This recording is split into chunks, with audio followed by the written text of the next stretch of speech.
Good afternoon, Trinidad and Tobago. I'm Karen Cozier Phillips. The news is live at noon. Topping the news at this time, a teenager has been killed following a shooting incident in Five Rivers, Arouca. Now, according to reports, at around 9 p.m. on Tuesday, Mitchell Francis was on Williams Street when he was fatally shot. He was taken to hospital where he was pronounced dead. Police are continuing probes into this incident. And a woman was killed as she intervened in a fight involving her teenage daughter. According to reports, at around 11:30 p.m. on Monday, Tabitha Richards and her 18-year-old daughter Missy were involved in a fight with teenagers along 6th Avenue, Barrage. The fight became bloody and mother and daughter were both stabbed. Richards, 44, died at hospital while her daughter is said to be in critical condition. A 17-year-old was arrested and is assisting police with their investigations. While Hurricane Irma continues to make its way northwest as it passed over Antigua and Barbuda and is heading towards St. Martin, we obtained some images of the Category 5 hurricane effects in St. Martin, as well as some of its effects in Anguilla. Antigua's Prime Minister Gaston Brown issued a statement following the storm's passing, thanking God that the country had managed to weather the storm. He said, "There is no doubt that the good Lord is on our side. We in Antigua have weathered the most powerful hurricane ever to storm its way through the Caribbean, and we have done so with stunning results." He said the V.C. Bird International Airport would likely be reopened at 2 p.m. today. The Antigua Meteorological Service also said that the Prime Minister was awaiting an all clear to visit the worst affected parts of Barbuda. Key members of the THA Executive Council were a no-show at Joint Select Committee sessions in Tobago this morning. JSC member Wade Mark says he's utterly disappointed by their absence, and in particular that of Agriculture Secretary Hayden Spencer, for whom he had several questions. So Tobago has written to the Parliament of the Republic of Trinidad and Tobago. This is a supreme institution of lawmaking, and I've told the Parliament that some lawyer has instructed the Assemblyman not to come. That is amazing. I have many questions I would like to ask, and I don't know if the persons who are here are in a position to answer those questions. But I really want to record my utter disappointment. Well, back to news of Hurricane Irma now. While she rampages further north along the Caribbean, and weather forecasters keep an eye on tropical storms Jose and Katia, Trinidad's southwest peninsula too was hit by severe weather. Cedros suffered heavy rainfall and experienced flooding and land slippages in the area. We spoke with Councillor for the area, Shankar Tilak Singh, about the situation. At present, we have approximately five mudslides within the southern main road that is being addressed at this point in time. And in the Bonas Cedros area, Fullerton area also, flooding. We have approximately about 300 to 400 residents who are marooned really, and at this point in time we have the equipment from this regional corporation opening out the old falls so that the water level is being dropped at this or run out at this point in time. The councillor says the flooding could have been caused by a blocked floodgate in the area. The councillor confirmed schools had to be dismissed due to the flooding. The principal took the decision to send home the children, and also the Cedros Composite School is also, the children were sent home. That area, I still need to talk to the principal and touch base with them, had some flooding also there. This is a CNews Live report at noon. Remember, you can keep up to date with all the latest news on our website at ctvtt.com, or you can check out our Facebook and Twitter pages at CNews Live.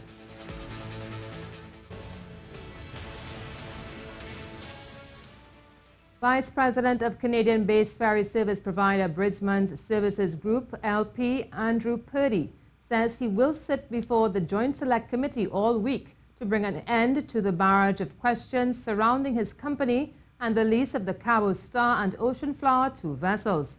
Officials from Bridgemans Services Group appeared before Parliament's Joint Select Committee examining the inter-island ferry service. Mr. Purdy told the JSC he believes the negativity aimed at his company is driven by some type of agenda. And understand that so we can put this to bed once and for all. If there's any other questions that pertain to the ownership of our company, how we've funded it, what our financial performance is, what our capacities are, I'd like to hear it. It's been 10 weeks we've been here. We've been dragged through the mud by the media, and we've ignored it. We focused on our contract. We focused on delivering what our obligations are. Mr. Purdy also took a jab at government officials who he said were responding to questions via the media rather than talking to the Bridgemans Group. And then we only got engaged in the media when we started to realize that actually the government was responding to the media. As reckless and as damaging as it was, we stayed focused on our obligations to our client. But once we've seen that the government reacted to this destructive and inaccurate media, we had to start taking steps. Mr. Purdy admitted that his company had 2 standby letters of credit for the lease of the Cabo Star and the Ocean Flower 2, but he could not divulge their values due to a confidentiality clause in the contract between Bridgemans and the Port Authority. However, he is optimistic that the Ocean Flower 2 would still be able to service the sea bridge. We're hoping to work with the port and the Ministry of Works to find a solution as it pertains to the Ocean Flower 2, a cooperative outcome. And if there isn't a cooperative outcome, then we only have the contract to follow. And we're just waiting to get more advice and let this process flow, and then we'll be making a determination in the near future. The Port Authority had cancelled the contract for the Ocean Flower 2 after it failed to arrive in Trinidad by a specified date. While the port in Port of Spain is not properly structured to be an efficient and modern-day port, this according to the chairman of the Port Authority of Trinidad and Tobago, Alison Lewis. During Day 2 of the Parliament's Joint Select Committee's inquiry into the Trinidad and Tobago Island ferry service, with specific focus on the procurement and maintenance of the ferries, the committee sought to find out some of the reasons behind the inefficiency at the port. Mahala Joseph reports. Responding to Joint Select Committee member Dr. Lovell Francis's question on why the port is losing money, Chairman of the Port Authority of Trinidad and Tobago, Alison Lewis, expressed that a poor organizational structure could be a reason. You're correct. There are ports all over the world and countries that basically thrive on the business of the port. This is not so in our case. And you're correct. I mean, it will take the whole morning. But essentially, I think the port itself has not really been, the attention to the port has not been there, and there are practices on the port that need to be modernized, and some of them. Dr. Francis used the opportunity to ask Ms. Lewis what she would change to make it more efficient. She answered, the existing business model. And I think the other thing, I mean, and that basically encompasses, you know, most of what, or almost everything with respect to what needs to be changed on the board.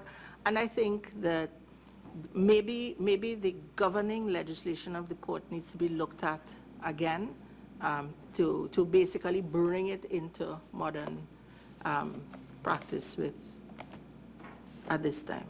As the questioning continued, JSC member Wade Marks sought to find out if it was a usual practice for the port to enter into contracts and make payments without a charter party agreement, as payments were made for the Atlantic provider and the MV transporter without an agreement being executed.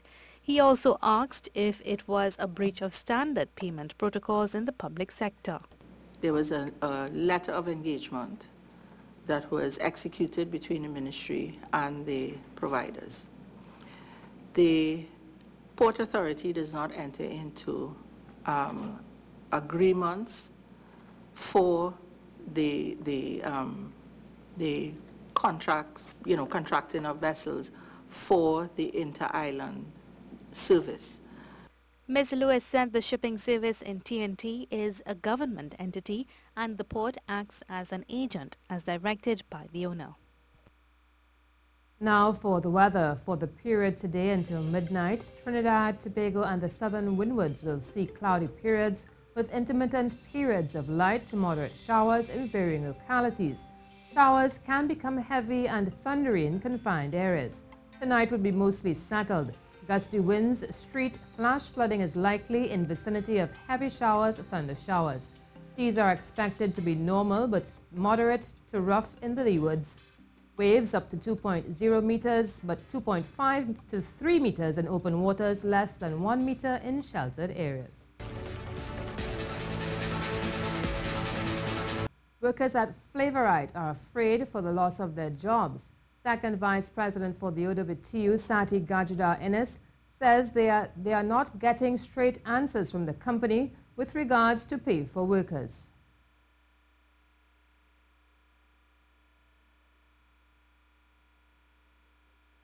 We have met with the manager himself or the owner of the company, Mr. Andrew Montai, twice, and he has assured us that he don't want to lay off anybody, but you can imagine weekly paid workers are not being paid. We actually had an agreement with the company saying that they said they were going through changes, and knowing how the economy is, we said, okay, see if you could get back yourself together. So until July, the workers were supposed to get some level of money monthly. They were not being paid regularly, even though we had that agreement. Ms. Innes says that clearer answers on the matter need to be supplied as they hold their hand on actually protesting.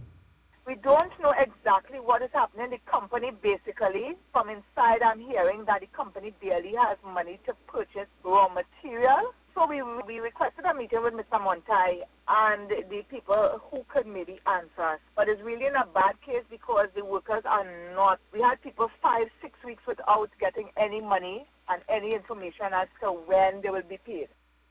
She says that Mr. Montai has offered to change the status of weekly paid workers to monthly paid employees. But Ms. Innes says that at this stage, this is not practical, seeing that all the workers are having trouble being paid. She has scheduled a meeting with Mr. Montai this afternoon at 2 for clarity on how they are to go forward. Well, it's that time of year again when filmmakers and lovers alike gear up for the much-anticipated Trinidad and Tobago Film Festival. The festival, which has grown significantly in popularity over the years, will this year feature over 120 films from the Caribbean and its diaspora, as well as from world cinema. Giants in the industry believe overall now is the time to look toward film as a sustainable means of diversifying this oil-driven economy. Janine Brown reports. Now in its 12th year, the Trinidad and Tobago Film Festival has proven to be quite the efficient platform, especially for local filmmakers to have their work displayed. The 2017 installment sees gems like author Michael Anthony's well-respected novel Green Days by the River coming to the big screen as directed by Michael Moladar. The film will open the festival on September 19th. You enjoying it? I'm enjoying it, bad girl.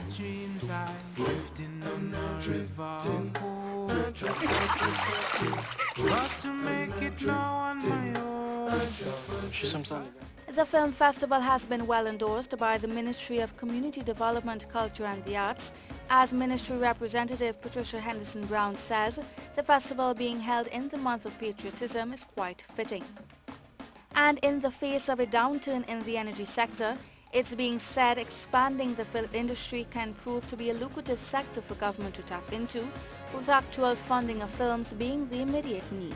And we're really looking at regional incentives and co-productions that day, largely, a large part of which is because as funding has become increasingly difficult for filmmakers throughout the region. Trinidad is no different from anywhere else. We realize that the filmmakers need to get more inventive and to have different ideas about how they can get their funding. I know some of them have done a great job already. This year's festival will see special additions to the week-long agenda, such as Patriotism Day, where only Trinidad and Tobago films will be featured. Another interesting component of the lineup is a look at women in cinema, in which speakers from across the region will explore how women and girls are represented in cinema, as well as how filmmakers can address issues such as gender inequality and female empowerment through film. You can visit the festival's website at ttfilmfestival.com for information on listing and to order tickets. Janine Brown, C News. Well, certainly looking forward to that. The police are investigating the circumstances behind a shooting incident in Indian Walk on Monday evening that left one soldier dead and 5 persons in hospital. Dead is Lance Corporal Marcus Gay, who along with another soldier were reportedly conducting surveillance. But Arouca residents are disputing reports the soldiers were actually on official business. Ian Wason tells us more. This was the scene on Monday evening in Indian Walk, Arouca, after a shooting incident at a wake claimed the life of Lance Corporal Marcus Gay. According to reports, the soldier was in company with another soldier, hiding in the bushes, conducting surveillance on illegal activities in the area. We are told one of the military men was fired upon and a shootout ensued. In all, 6 persons were shot, with Gay being pronounced dead on arrival at hospital. This was the scene on Tuesday.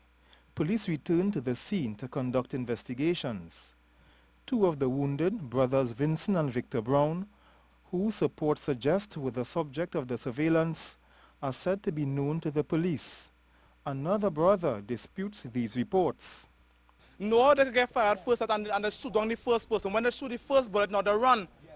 So somebody in the wake, now a family, we go shoot the one family in the wake, think about it. Nobody, you won't come and shoot your son in your mother wake. That is madness.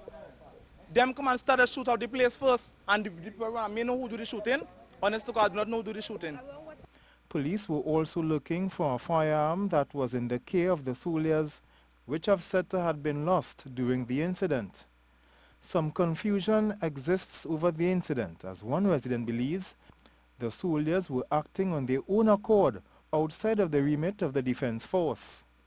How you could come to do surveillance on a man where you're saying is Vincent Brown and be asking for him while you're doing the surveillance as they reach by the road. They ask the man brother-in-law by the road for him.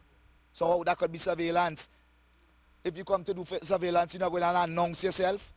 Since when the army does work without police, the army could lock up or work at all without the police presence. In a release, the Trinidad and Tobago Regiment says they will lend support to the police as they conduct investigations. The acting commanding officer of the Trinidad and Tobago Regiment, and by extension the Chief of Defense Staff, has extended condolences and deepest sympathies to the family, friends and colleagues of Lance Corporal Marcus Gay. Ian Wason, C News. Well, the curtains fell on the prestigious Elite Pan Am Cycling Championships in Cuba recently, with TNT picking up a bronze medal in the seldom-ridden kilo event. Local legend Jean Geronimo Samuel made his name in this event and came close to an Olympic medal as well, but it has since been scrapped from the Olympics, but is still a very popular race among fans and riders alike. And Quincy Alexander, the reigning champion, showed that he had lost precious little, even though he hasn't ridden the event competitively in years.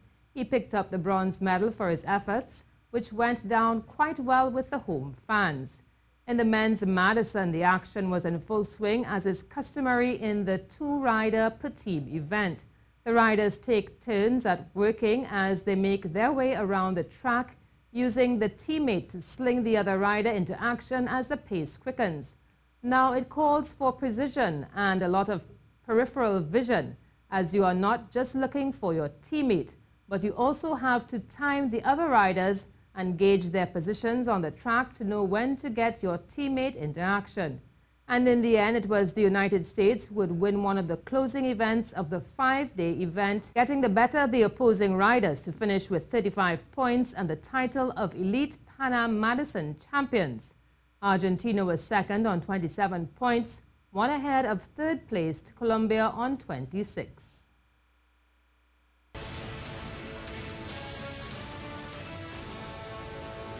Well, it's time for regional news now, and we have on the line with us a resident of Antigua, Eli Fuller. Mr. Fuller, can you give us an idea of the situation over in Antigua at present after the passing of Hurricane Irma?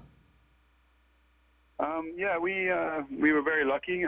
We have torrential rain still here in Antigua. I guess the outer bands are still, giving us a lot of rain. But we got away, man. I mean, Antigua, I guess, was far enough south from the center of the storm to not get too much wind. I mean, we probably had in Jolly Harbor, where I live, which is on the sort of southwest of Antigua, we probably had 70-mile-an-hour winds. I mean, a lot of the trees still have leaves and branches on, so we feel very lucky. I mean, I manage 7 boats here in Jolly Harbor, and all the boats are all right. In fact, I don't see any boats in Jolly Harbor. Jolly Harbor Marina is a very big marina in Antigua. I don't see any damage with any of the boats. So, we've been through many storms here, and I mean, we are just so thankful that we were spared. When you see some of the photos coming out of St. Martin and some of the videos coming out of there, like, it's chilling to know what it could have been like here. So I think there's going to be a little bit of flooding, but other than that, I think Antigua and Barbuda, well, Antigua is pretty cool. Barbuda, on the other hand, there isn't a lot of communication coming out of our sister island, Barbuda. The eye went right over Barbuda, and we haven't heard a lot. The Prime Minister said that there are no fatalities there. They would have had terrible conditions there. Okay, thank you very much, Mr. Fuller. And of course, we wish Antigua and Barbuda all the best in the post of Tropical Storm Irma. Well, that's all we have for the C News at Noon Report. I'm Karen Kozier-Phillip. For up-to-date and breaking news throughout the day, you can visit the C News website at ctvtt.com. Do have a good afternoon.